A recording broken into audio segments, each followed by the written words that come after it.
Hi, this is Paul with Paul Component Engineering. In Northern California, we make precision bike parts here. Chico, USA made. Everything's made in the shop. Everything starts from raw materials, comes out the other door, finished product. We're looking at a single-speed racing bike, cyclocross race bike. This is one of mine. And we're going to talk a little bit about some of the parts that go into this bike, give you some ideas for building your own awesome single-speed race bike. And it is a race bike because, note, there is a race number on here, folks. Up top here, we've got our cross levers. We did not invent this, but this came about through cross racing. Doing dismounts and such, grabbing the handlebars here, you can brake. This is a 26.0 version, which we no longer make, but we do carry the 31.8 version, which is what everybody's using these days.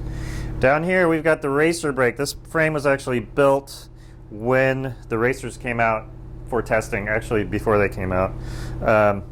And the racer brake is a long reach center pull brake. And what makes it so nice is this length from the pivot to the pad is fairly short. So that's nice and stiff. And also on this version, the posts that it pivots on are welded directly to the frame. We do sell a center mount version, but if you want to go custom and you want it as stiff and clean as possible, this is the way to go. Normal cantilever mounts, although they're in a completely different place, so don't think just because you have cantilever mounts on your bike, they're going to work, because they will not. And then we have our high flange hub up front here. Super high quality, everything's precision machine.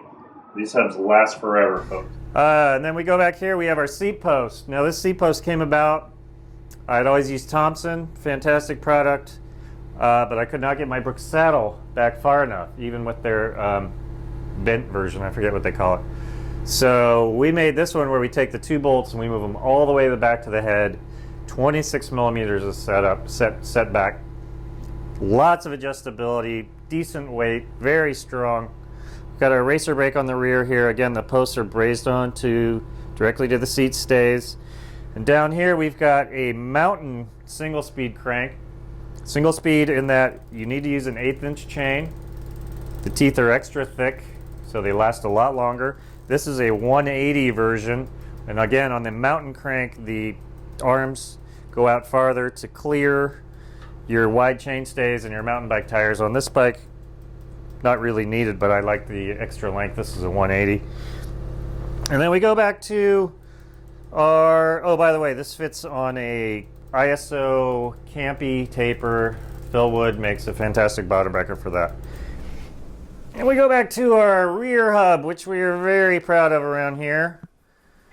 Of course, this is, now this hub, this was the very first mountain bike single speed hub ever made, 95 or so. And now it looks kind of normal. There's a million of them out there. And I have been told a few of these have been sent to Taiwan, and people have just said, just make this, which is flattering, but a little insulting. You know, design your own hub. But that's okay. And there we have it. Now you can build your own single speed race bike, and you can put your own number on it, and you can be a single speed cyclocross god or goddess yourself. Thanks.